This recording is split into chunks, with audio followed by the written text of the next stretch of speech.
অনেকের মতে আতাউল্লাহ আবু আম্মার জুনুনি একজন সাহসী যোদ্ধার নাম। তিনি কোটিপতি পাঠান বংশের সন্তান হয়েও দুনিয়ার ভোগ বিলাসিতা ত্যাগ করে মুসলিম রোহিঙ্গাদের অধিকার ফিরিয়ে আনার শপথ নিয়েছিলেন। মিয়ানমার সরকার তার একটি পশমও ছিঁড়তে পারেনি, কিন্তু বাংলাদেশ তার হাতে হ্যান্ডকাপ পরিয়ে দিল।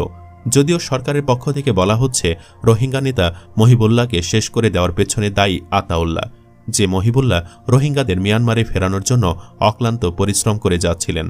প্রশ্ন হচ্ছে, আসলে কি আতাউল্লাহ আবু আম্মার জুনুনি দোষী নাকি?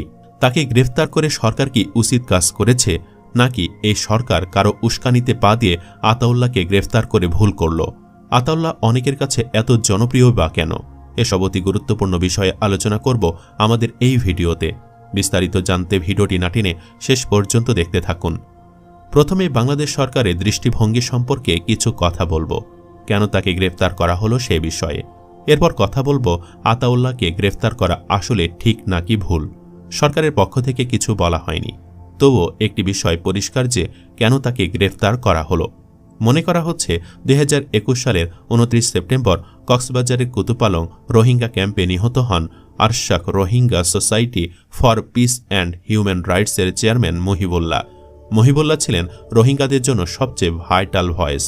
দেশি বিদেশি বিভিন্ন সংস্থার শরণাপন্ন হওয়ার মাধ্যমে তিনি রোহিঙ্গা প্রত্যাবর্তনে গুরুত্বপূর্ণ অবদান রাখেন, যার দরুন একটি বিশেষ গোষ্ঠীর বিরাগ ভাজন হন তিনি। মহিবুল্লাহর ভাই দাবি করেছিলেন তার ভাইকে শেষ করে দেওয়ার পেছনে আতাউল্লাহর হাতে গড়ে ওঠা আরশা বাহিনীর সম্পৃক্ততা থাকতে পারে। কিন্তু আসল কথা হচ্ছে মহিবুল্লাহকে শেষ করেছে মিয়ানমারের জান্তা সরকারের গোয়েন্দা বাহিনী, আর এই বাহিনী লুকিয়েছিল স্বয়ং রোহিঙ্গাদের ভেতরেই। সামান্য চিন্তা করলে বোঝা যায় আতাউল্লাহ এবং মহিবুল্লাহ দুই নেতার লক্ষ্য ছিল একটাই, তারা দুজনই চান রোহিঙ্গাদের নিজের দেশে ফেরাতে। সুতরাং মহিবুল্লাহকে শেষ করে দেওয়ার কোনো কারণই ছিল না।